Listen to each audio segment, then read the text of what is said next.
고린도후서 3장 6절에서 11절에 있는 말씀을 우리 다 같이 합독하십니다. 그가 또한 우리를 새 언약의 일꾼 되기에 만족하게 하셨으니 율법 조문으로 하지 아니하고 오직 영으로 함이니 율법 조문은 죽이는 것이요 영은 살리는 것이니라. 돌에 써서 새긴 죽게 하는 율법 조문의 직분도 영광이 있어 이스라엘 자손들은 모세의 얼굴에 없어질 영광 때문에도 그 얼굴을 주목하지 못하였거든. 하물며 영의 직분은 더욱 영광이 있지 아니하겠느냐. 정죄의 직분도 영광이 있은즉 의의 직분은 영광이 더욱 넘치리라. 영광된 것이 더 큰 영광으로 말미암아 이에 영광될 것이 없으나 없어질 것도 영광으로 말미암았은지 길이 있을 것은 더욱 영광 가운데 있느니라. 아멘. 기도합니다. 은혜로우신 하나님 감사합니다. 하나님의 귀한 말씀이 선포되는 이 시간 하나님 저희들의 심령을 여시고 하나님의 귀한 말씀이 새겨짐으로 그것이 삶 속에서 표출될 수 있도록 도와주시옵소서. 함께 하실 걸 믿고 감사하며 예수님의 이름으로 기도드립니다. 아멘. 아멘. 바울은 성도들로 하여금 구원받는 자들에게는 생명의 냄새를, 망하는 자들에게는 죽음의 냄새를 풍기는 그리스도의 향기가 되게 하는 이 일을 누가 감당하리요? 라고 물었습니다. 이 일을 감당할 수 있는 사람은 수많은 사람처럼 하나님의 말씀을 혼잡하게 하지 않고 오직 순전함으로 하나님께 받은 것 같이 하나님의 앞에서와 그리스도 안에서 말한다고 했습니다. 우주 만물을 창조하신 하나님이 보는 앞에서 우리의 구원을 위해서 십자가에 못 박혀 죽으신 그 그리스도의 안에 있음을 인식하면서 복음을 전하는 사람입니다. 그런 사람은 절대로 하나님의 말씀을 자기의 유익을 위해 혼잡하게 하여 전하지 않을 것입니다. 바울과 그 일행들이 그렇게 복음을 전하면서 고린도 교회를 개척하였고 부흥시켰던 것입니다. 이렇게 진실되게 성실하게 고린도 교회를 섬겼는데 이제 와서 무슨 자기소개와 서와 같은 자천서나 예루살렘의 지도자의 추천서가 필요하겠습니까? 라고 이야기를 하는 겁니다.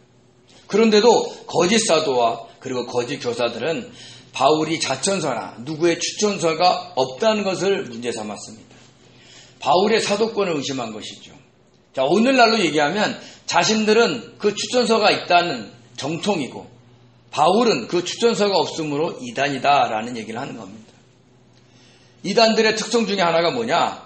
하나님의 말씀을 혼잡하게 해서, 즉 하나님의 말씀을 변질시켜서 자기들의 이익을 추구한다는 겁니다. 자신의 교리에 현혹되어 온 사람들로부터 금품을 빼앗아 호의호식하며 살아갑니다. 독생녀라고 주장하는 통일교회 한학자 씨와 그 일행들이 미국의 라스베가스 카지노에서 580억대의 도박을 한 사실이 드러났습니다. 580억. 어떻게 도박을 해야 이만한 도박을 할까요? 신천지 이만희 씨는 막대한 경호팀을 운영하면서 대통령처럼 교통신호를 통제하며 멈추지 않고 다니고 있습니다. 그 잠깐 신호 받고 가면 되는데 자기를 자랑하라고 자기가 무슨 대단한 사람인 것을 드러내기 위해서 막대한 예산을 낭비하고 있는 겁니다. 이뿐만 아니라 정통교회에서도 목회자들의 돈 문제가 심심치 않게 거론되고 있습니다. 그런데 바울은 고린도 교회를 섬기면서 그 어느 누구에게도 그들을 실족시키지 않게 하기 위해서 사례비를 받지 않았고 고기도 평생 먹지 않을 각오까지 했었습니다. 이런 사실을 잘 알고 있는 고린도 교회에게 무슨 자천서나 추천서가 필요하겠습니까? 오히려 자천서나 추천서를 보여주면서 바울을 모함한 거짓 교사들이 고린도 교회 성도들에게 금품을 요구하였고 현란한 말솜씨로 바울을 미워하게 만든 것입니다. 그러니까 서로 사랑하라는 주님의 말씀을 거슬려서 미워하게 만든 것이죠. 이에 바울은 자신 있게 자신에 대한 추천서가 고린도 교회 성도들이다라고 했습니다. 자신이 1년 6개월 동안 정말 진실되게 성실하게 섬긴 모습을 그들이 보아왔기에 그들의 마음에 자신의 그 모습이 새겨져 있을 것이라고 믿었던 겁니다. 왜냐하면 주님께서 그들의 마음에 그것을 낱낱이 새겨 넣어 주셨을 것을 믿기 때문입니다. 그래서 그들을 향해서 이들이 그리스도의 편지다라고 이야기를 한 것입니다. 여기 3절에요. 우리 성경에 번역되어 있지 않은 단어가 나오는데 그 단어가 디아코네오입니다. 섬기다, 봉사하다라는 뜻이 있는데 과거 수동태로 쓰였습니다. 누군가의 명령에 의해서 섬겼다는 뜻입니다. 즉 주님의 명령으로 고린도 교회를 섬겼다는 것이죠. 그래서 이 구절을 표준 번역에서는 이렇게 번역을 했습니다. 우리 한번 같이 새 번역을 한번 읽어보겠습니다. 여러분은 분명히 그리스도께서 쓰신 편지입니다. 우리는 그것을 작성하는 데에 봉사하였습니다. 그것은 먹물로 쓴 것이 아니라 살아계신 하나님의 영으로 쓴 것이요 돌판에 쓴 것이 아니라 가슴판에 쓴 것입니다.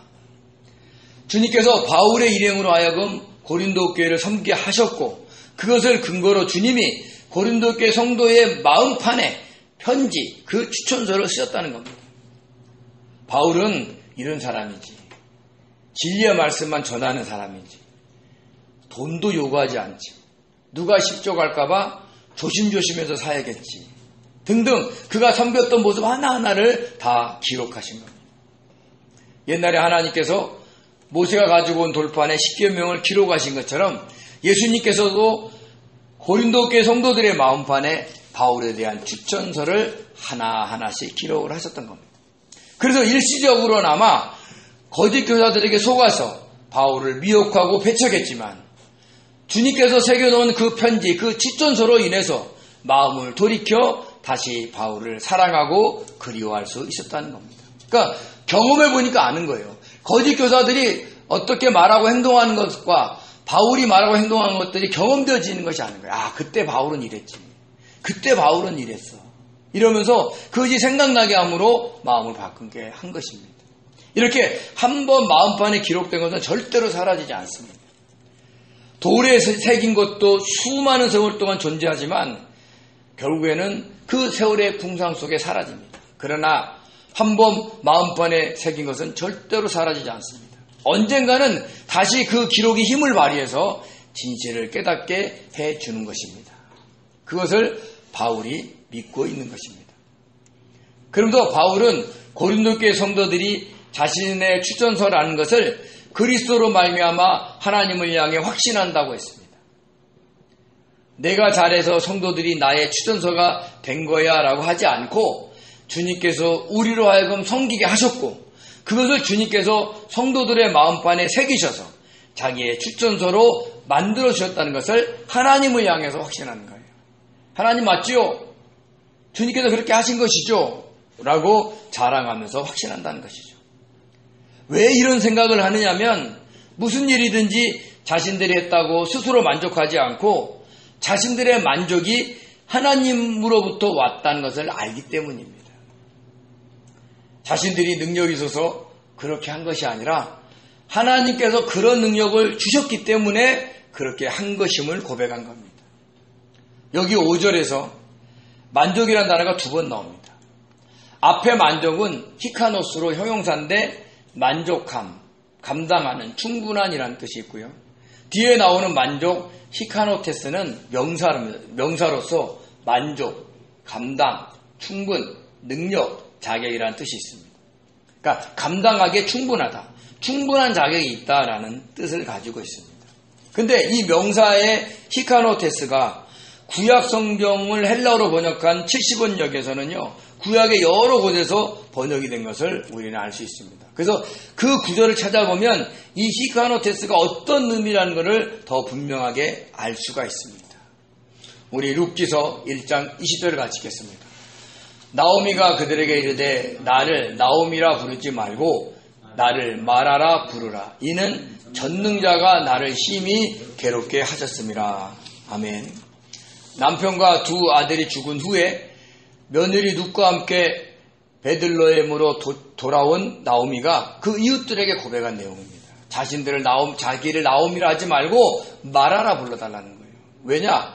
전능하신 하나님이 자신을 심히 괴롭게 하셔서 남편과 2 아들이 죽었고 그리고 그 모압에서 부자로 살지 않고 아무것도 없는 빈털터리로 돌아왔다라는 얘기를 하는 겁니다. 이때 전능자의 히브리어 사다이를 헬라어로 히카노테스로 번역을 했습니다. 우리 욥기서 40장 1절에서 2절을 같이 읽겠습니다. 여호와께서 또 욥에게 일러 말씀하시되 트집지 않는 자가 전능자와 다투겠느냐, 하나님을 탓하는 자는 대답할지니라. 하나님이 친구들과 변론한 욥에게 나타나서 하신 말씀입니다. 너가 전능자인 나와 다투겠느냐라는 거예요. 이때 전능자의 헬라어가 히카노테스로 번역이 됐습니다. 우리 에스겔서 1장 24절 같이 읽겠습니다. 생물들이 나갈 때 내가 그 날개 소리를 들으니 많은 물소리와 같으며 전능자의 음성과도 같으며 떠드는 소리 곧 군대의 소리와도 같더니 그 생물이 설 때에 그 날개를 내렸더라. 아멘. 에스겔 선지자가 그발 강가에서 환상 중에 내 생명을 보고 묘사한 장면입니다. 내 생물이 날아갈 때 그 날개 소리가 얼마나 컸으면 맑은 물소리가, 많은 물소리 같고 전능자의 음성 같고 군대 소리와 같다는 거예요. 그 엄청난 소리를 내면서 날아간 겁니다. 사실 이런 영적인 존재들이 날아다니는데도 우리는 어떻게 돼요? 그 세계가 분리되었기 때문에 듣지 못하는 것뿐이에요. 이때 전능자를 그 히브리어를 헬라어 히카노테스로 번역을 했다는 겁니다. 즉 히카노테스는 전능자, 충분한 그 충분자라는 뜻을 갖고 있는 거죠. 우주 만물을 창조하시고 다스리기에 충분하신 분, 그분이 바로 전능하신 하나님이시라는 뜻입니다. 그러므로 우리의 만족이 그분에게, 그 하나님으로부터 났다고 한 것은 우리가 그 일을 감당하기에 충분하게 하신 분이 전능하신 하나님이다라는 것입니다. 자신들이 능력이 있어서 고린도 교회를 개척하고 섬길 수 있었던 것이 아니라 전능하신 하나님이 능력을 줘서 충분히 감당했다라는 뜻을 이야기를 하고 있는 거죠.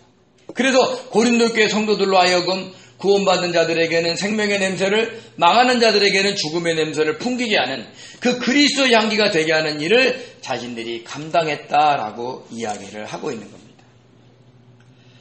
저와 여러분들이 하는 모든 일에 이런 원리가 있다는 것을 알고 인정해야 우리는 겸손할 수가 있습니다. 우리가 가지고 있는 힘과 능력으로 어떤 일들을 하면 우리는 충분자이신 전능한 하나님이 주신 능력을 인정하지 않게 됩니다. 겉으로는 형식적으로 주께서 하셨습니다라고 감사할 수도 있죠. 때로는 감사한 것도 드릴 수 있습니다. 근데 속으로는 내가 노력해서, 내가 애써서 그렇게 한 거야 라고 자부할 수 있다는 거예요. 근데 그런 것들이 쌓이면 우리는 점점 교만하게 됩니다. 그래서 자신도 모르게 교만한 자가 되어서 남을 함부로 대할 수 있고 또 그로 인해 상처를 줄 수 있다는 거죠.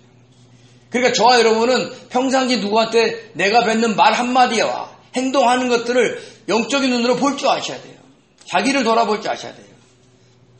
나는 겸손하게 그를 섬긴다고 하는데 상대방은 오히려 교만하게 거칠게 대하는 것처럼 느낄 수 있다는 거예요.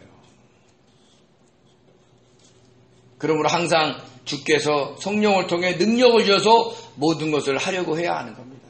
그러기 위해서는 늘 주님의 뜻을 구하고 주님의 도우심을 구해야 합니다. 어떤 일을 대할 때도 주님의 지혜를 구해야 하는 거죠. 그러니까 이런 마음의 자세가 습관이 돼야 돼요. 자동으로 돼야 돼요. 그럴 때까지 무단히 연습을 하셔야 됩니다. 그래야 무슨 일이든 자신이 한 것이 아니라 주님께서 하게 하셨음을, 충분자이신 하나님께서 하게 하셨음을 인정하고 고백하는 겸손한 자가 될 수 있다는 것을 잊지 마시기 바랍니다. 또 바울은 그런 하나님의 자신을 새 언약의 일꾼이 되기에 충분한 감당할 수 있는 능력을 주셨다라고 했습니다. 우리 고린도후서 3장 6절을 같이 한번 읽겠습니다. 그가 또한 우리를 새 언약의 일꾼 되기에 만족하게 하셨으니 율법 조문으로 하지 아니하고 오직 영으로 함이니 율법 조문은 죽이는 것이요 영은 살리는 것이니라. 아멘. 여기서 새 언약의 새의 히브리어 카이노스는 새로운이라는 뜻이 있는데 과거의 것보다 질적으로 새로운 것을 의미합니다. 근데 헬라어에서 네오스가 있는데 이 네오스도 새로운이라는 뜻이 있는데 이 네오스는 전에는 없던 새로운 것을 얘기하는 거예요. 그러니까 이전에는 없었던 것인데 새롭게 발명된 것을 얘기할 땐 네오스라고 하는데 카이노스는 그렇지 않다는 거예요. 과거의 것이 질적으로 새로워지는 거죠. 그러므로 새 언약은 전혀 과거에 없었던 새로운 언약을 맺은 게 아니라 과거의 언약보다 그것을 질적으로 새롭게 한 언약을 뜻하는 것을 이야기를 하는 겁니다. 우리 과거에는 어떤 언약이 있었어요? 하나님께서 모세를 통해 맺으신 시내산 언약이 있었습니다. 그러니까 그 언약이 질적으로 새로워진 것이 바로 새 언약입니다. 그 새 언약의 일꾼이 되게 하셨다라는 것이죠. 시내산 언약은 여러분도 잘 알다시피 하나님이 모세를 통해서 맺으셨습니다. 근데 이 새 언약은 그리스도 예수를 통해서 언약을 맺으셨다는 것을 잊지 마시기 바랍니다. 우리 누가복음 22장 20절 그리고 고린도서 11장 25절을 같이 읽겠습니다. 저녁 먹은 후에 잔도 그와 같이 하여 이르시되 이 잔은 내 피로 세우는 새 언약이니 곧 너희를 위하여 붓는 것이라. 식후에 또한 그와 같이 잔을 가지시고 이르시되 이 잔은 내 피로 세운 새 언약이니 이것을 행하여 마실 때마다 나를 기념하라 하셨으니. 아멘. 주님께서 최후의 만찬 중에 하신 말씀입니다. 주님이 자신의 피로 새 언약을 맺으셨다는 겁니다. 과거에도 마찬가지입니다. 서로 언약을 맺을 때는요, 항상 피로써 맺었습니다. 왜요? 배신함은 죽는다는 걸 알리기 위해서 그렇게 한 겁니다. 또 과거의 언약은 서로 동의하에서 맺었습니다. 근데 성경에 나와 있는 하나님과의 언약은 항상 하나님이 일방적이었고 그리고 피로써 맺었다는 것을 잊지 마시기 바랍니다. 아브라함의 언약을 맺을 때도 그렇게 하셨습니다. 우리 창세기 15장 17절에서 18절을 같이 읽겠습니다. 해가 져서 어두울 때에 연기나는 화로가 보이며 타는 횃불이 쪼갠 고개 사이로 지나더라. 그날에 여호와께서 아브라함과 더불어 언약을 세워 이르시되 내가 이 땅을 애굽 땅에서부터 큰 금강 유브라데까지 내 자손에게 주노니. 아멘. 아멘. 후손이 없었던 아브라함은 자신에게 충성스러운 종 엘리에셀을 상속자로 삼겠다고 하나님 앞에 얘기했습니다.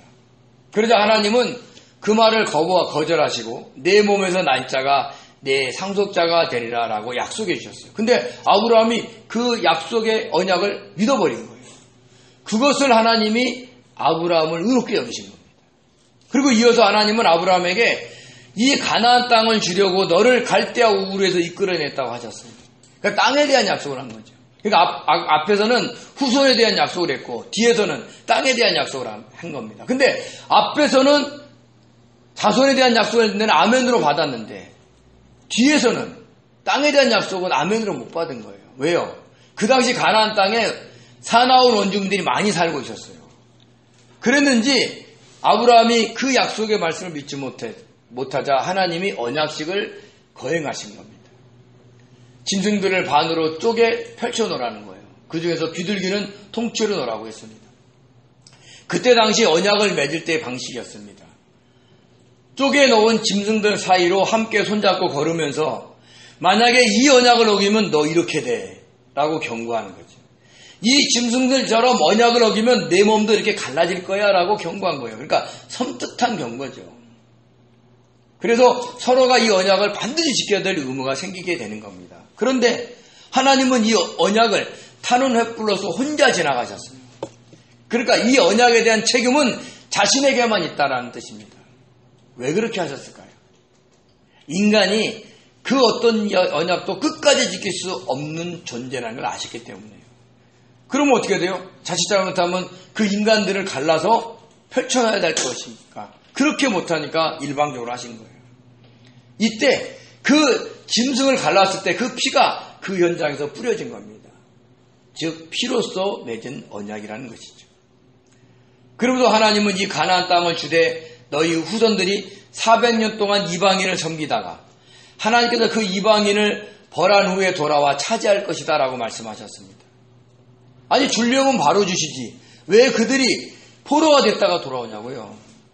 어쩌면 아브라함이 선뜻 믿지 못한 대가가 아닌가 우리는 돌아봐야 되는 거예요. 이처럼 우리들이 믿음으로 받는 걸 놓치면 그 대가가 우리 후손들이 치를 수 있다는 것을 아셔야 되는 거죠.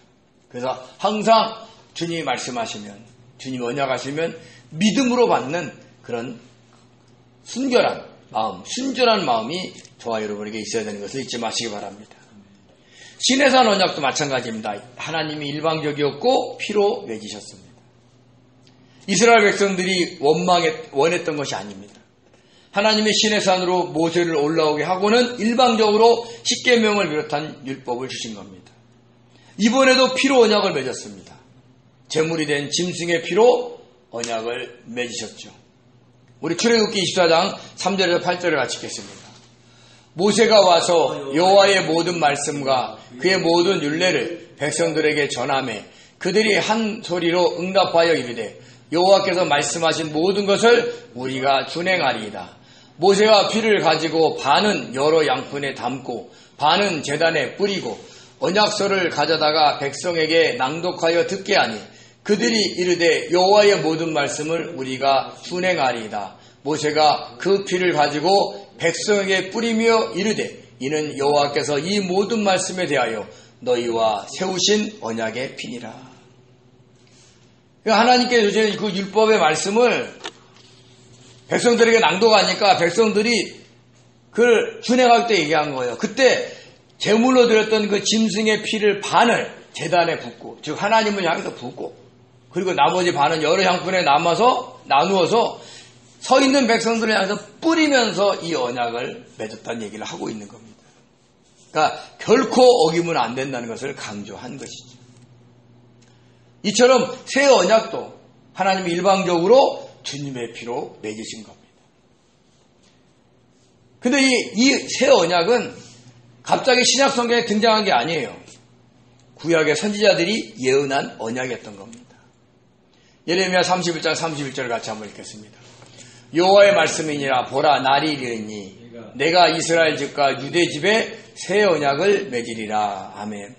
시내산 언약은 이스라엘 백성들이 어겼기 때문에 깨졌어요.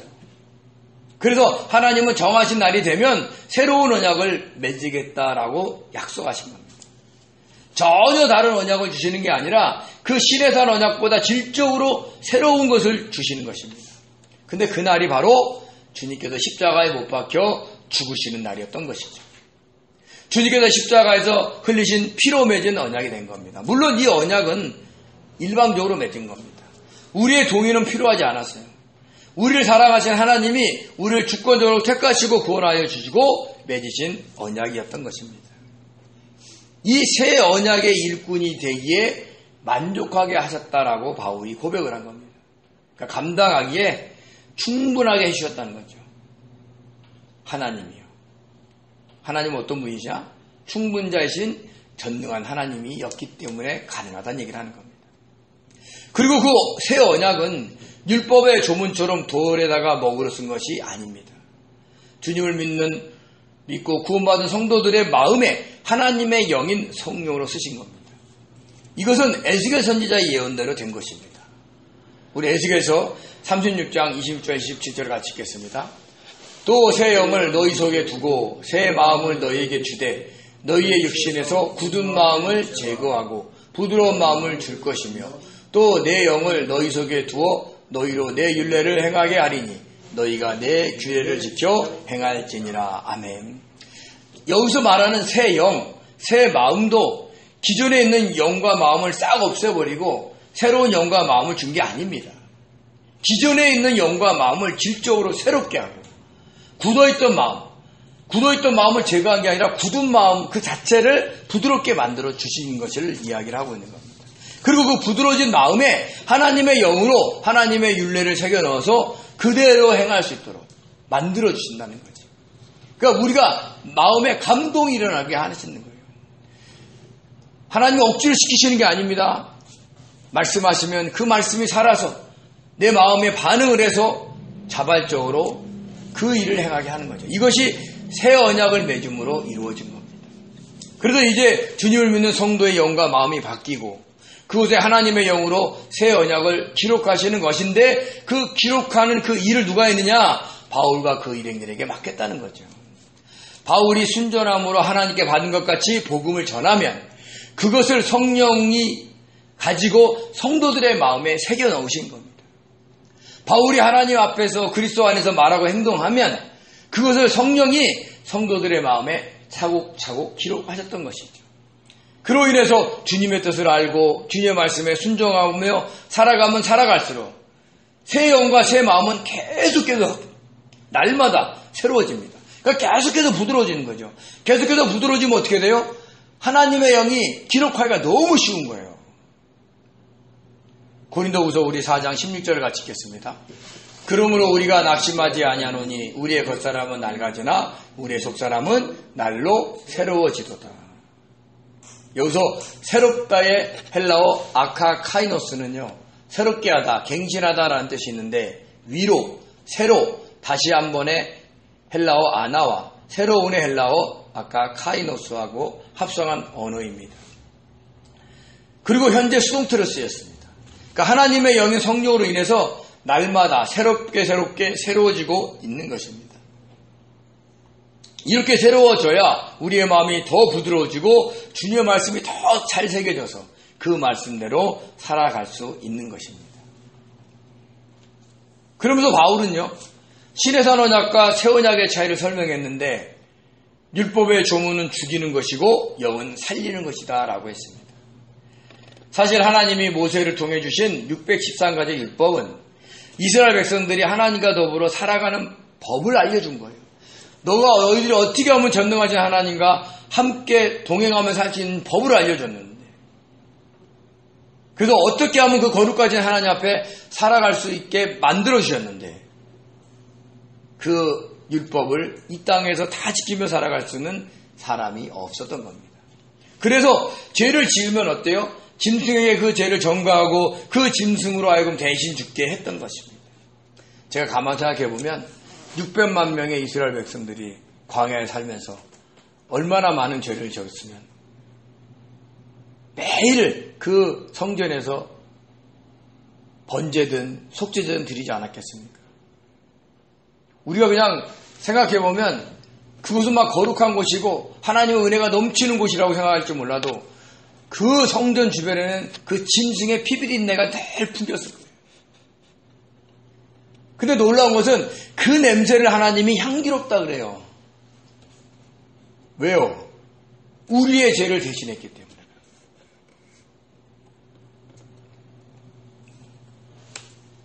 그래도 우리는 잊지 않으셔야 돼요.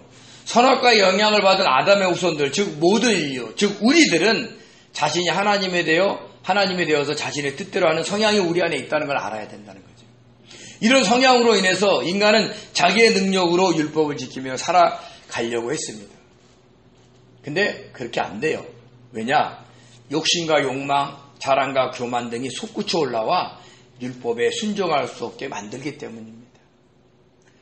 하나님의 주신 율법을 요약하면 하나님을 사랑하고 이웃을 사랑하는 겁니다. 이것을 지킬 수가 없어서 하나님의 영인 성령을 주셔서 지킬 수 있게 해주시는 것이 새 언약입니다. 도저히 사랑할 수 없는데 사랑할 수 있게 주님께 기도하면 성령께서 역사하셔서 하나님의 때에 그 사람을 사랑할 수 있게 해주십니다. 어떤 일을 감당할 수 있게 주님께 기도하면 성령께서 역사하셔서 그 하나님의 때에 감당할 수 있게 해주시는 거예요. 이렇게 성도는 성령의 능력으로 살아가야 하는 거예요. 그래야 우리는 날마다 새로워지고 날마다 생명을 얻으면서 살아갈 수 있다는 걸 잊지 마시기 바랍니다. 자, 그런데 자기의 능력으로 율법을 지키려고 한다면 결국에는 자신이 죄인인 것밖에 깨닫지 못한다라고 경고를 합니다. 우리 로마서 3장 20절을 같이 읽겠습니다. 그러므로 율법의 행위로 그 앞에 의롭다 하심을 얻을 육체가 없나니 율법으로는 죄를 깨달음이니라. 율법이 죄를 깨닫게 해주는 거예요. 그래서 율법의 조문은 죽이는 것이다 라고 한 것입니다. 그렇다고 율법이 필요 없다는 게 아닙니다. 그 율법의 조문을 성령을 통해서 질적으로 새롭게 한 것이 새 언약이기 때문입니다. 자신의 능력이 아닌 성령의 능력으로 행할 때 율법은 생명의 냄새를 풍기는 새 언약이 되는 것을 잊지 마시기 바랍니다. 비록 율법의 조문이 죽이는 것이지만 이것도 하나님께서 주신 것이었기 때문에 하나님의 영광이 임했다는 것을 우리는 알아야 합니다. 그것을 모세를 통해서 하나님께서 나타내 주셨습니다. 우리 고린도후서 3장 7절에서 9절을 같이 읽겠습니다. 돌에 써서 새긴 죽게 하는 율법 조문에 직분도 영광이 있어 이스라엘 자손들은 모세의 얼굴에 없어질 영광 때문에도 그 얼굴을 주목하지 못하였거든. 하물며 영의 직분은 더욱 영광이 있지 아니하겠느냐. 정죄의 직분도 영광이 있은즉 의의 직분은 영광이 더욱 넘치리라. 아멘. 아멘. 처음 돌판과 같이 돌판을 만들어서 시내산에 두 번째 올라간 모세는 다시 하나님을 만나고 율법을 받아 내려왔습니다. 그때 모세의 얼굴에 하나님의 영광이 가득했던 거예요. 그러니까 영광의 하나님을 만났으므로 하나님의 영광이 그 얼굴에 비춰진 겁니다. 우리 출애굽기 24장 29절 같이 읽겠습니다. 모세가 그 증거의 두 판을 모세의 손에 들고 시내산에서 내려오니 그 산에서 내려올 때에 모세는 자기가 여호와와 말하였으므로 말미암아 얼굴 피부에 광채가 나나 깨닫지 못하였더라. 그러니까 자기는 막 얼굴에 광채가 나는데 깨닫지 못하는 거예요. 근데 어떻게 돼요? 너무 광채가 나니까 백성들이 그를 접근하기가 힘들었던 거예요. 그래서 나중에 알고는 모세는 하나님의 말씀을 선포한 후에 수건으로 그의 얼굴을 가렸던 겁니다. 하나님의 말씀을 전할 때는 벗었어요. 하나님의 영광이 드러나는 말씀이기 때문에 드러낸 겁니다. 그러나 전한 후에는 자신을 신처럼 여길까봐, 자신을 섬길까봐 수건으로 얼굴을 가려서 그 영광이 나타나지 못하게 했다는 것입니다. 이렇게 정죄하는 직분에도 하나님의 영광이 있는데 영의 직분, 의의 직분에는 더 큰 영광이 있지 않겠느냐라고 얘기를 하는 거죠. 비록 바울의 얼굴에 그런 광채가 나지 않더라도, 저와 여러분의 얼굴에 그런 광채가 나지 않더라도 영적으로는 더 큰 영광이 광채로 빛나고 있다는 것을 잊지 마시기 바랍니다. 또한 바울은 복음의 일꾼을 새 언약의 일꾼으로, 영의 직분으로, 의의 직분으로 표현을 했습니다. 그러니까 복음을, 율법을 질적으로 새롭게 하는 새 언약입니다. 그 복음은 하나님의 영으로 전해야 합니다. 성령의 도우심을 구하면서 전해야 하는 것이죠. 그로 인해서 어떤 사람이 예수를 믿어 의롭게 된다면 그것이 의의 직분을 감당하는 것이 되는 것입니다. 저와 여러분들도 이 직분에 가장 먼저 관심을 갖고 이 땅을 살아가야 합니다. 누군가가 내가 전하는 복음으로 인해서, 내가 행동하는 그 행동으로 인해서 주님을 믿게 된다면 저와 여러분은 복음의 일꾼이요, 새 언약의 일꾼이요, 영의 직분자요, 의의 직분자라는 것을 잊지 마시기 바랍니다. 자, 그러면서 바울은 주님을 믿어도 율법을 지켜야 구원을 받는다고 주장하는 거짓 교사들의 주장을 반박했습니다. 고린도후서 3장 10절에 11절입니다. 영광이 되었던 것이 더 큰 영광으로 말미암아 이에 영광될 것이 없으나 없어질 것도 영광으로 말미암았은즉 길이 있을 것은 더욱 영광 가운데 있느니라. 아멘. 하나님의 영광이 임한 율법도 더 큰 하나님의 영광이 임한 복음으로 인해 없어진다는 거예요. 우리가 밤에는 달빛이 빛나잖아요. 영광이 있는 거죠. 근데 해가 뜨면, 태양이 비치면 그 달빛은 사라지는 겁니다. 그 얘기를 하고 있는 거예요. 그러니까 율법은 글자로 만났지만 복음은 하나님의 영이 우리 안에 함께 계시기 때문에 더 큰 영광이 있는 거예요. 모세가 시내산에 올라서 하나님과 만나 동행하면서 율법을 받은 것은 길어야 40일입니다. 그렇지만 우리는 주님을 만나 죽을 때까지 성령과 동행하며 십자가의 복음대로 살아가기에 우리 안에 더 크고 강한 영광이 있다는 걸 잊지 마시기 바랍니다. 그리고 그 영광이 우리 안에 있음을 믿으시기 바랍니다. 그런데요, 이 영광은 그냥 나타나지 않아요. 하나님의 영광은 우리가 그 십자가의 길을 갈 때 나타납니다. 선악과 영향으로 타락한 우리의 성품과 성향을 내려놓을 때, 그로 인해 욕심과 욕망, 자랑과 교만을 내려놓을 때, 사람을 향한 기대와 바램을 내려놓을 때, 그 영광은 더욱 크게 빛나게 바랄 것입니다. 그러면 어떻게 돼요? 사람들은 나를 무시할지 몰라도 영적인 세계의 사탄의 세력들이 두려워해요. 우리 안에 그 하나님의 영광이 빛나기 때문에 그것을 안 사탄이 우리를 감히 어떻게 할지 모르게 되는 겁니다. 이처럼 사탄도 두려워할 줄 아는, 두려워서 접근할 수 없는 새 언약의 일꾼들이 되시기를 바랍니다. 그래서 저와 여러분은 십자가의 길을 가는 것을 주저하지 않아야 하는 거예요. 그리고 잊지 마십시오. 하나님의 앞에서 그리고 그리스도 안에서 진실되게 복음을 전하고 그 복음이 말하는 그 십자가의 삶을 살려는 노력을 잊지 마십시오. 그래야 저와 여러분이 새 언약의 일꾼으로서 하나님이 허락하신 직분을 감당할 수 있게 됩니다. 그런 귀한 성도들 되시기를 예수님의 이름으로 축원드립니다. 기도하겠습니다. 은혜로우신 하나님 감사드립니다. 저희들에게 새 언약의 일꾼 삼아주시고 아버지 율법에 임했던 그 영광보다 하나님의 크신 영광을 우리 안에 비춰주심에 감사드립니다. 아버지 저희들이 이 땅의 것에 아버지 시선을 돌리지 않고 주님이 주신 아버지 사명에 아버지 잘 감당할 수 있는 능력을 허락하여 주셔서 충분자 되시는 전능하신 하나님이 주신 능력으로 아버지 사명 감당할 수 있도록 역사하여 주시옵소서. 새 언약의 일꾼임을 자부하며 그 직분에 최선을 다하기를 원하는 아버지 성도들 되게 하실 줄 믿사옵고 감사하며 예수님의 이름으로 기도드립니다.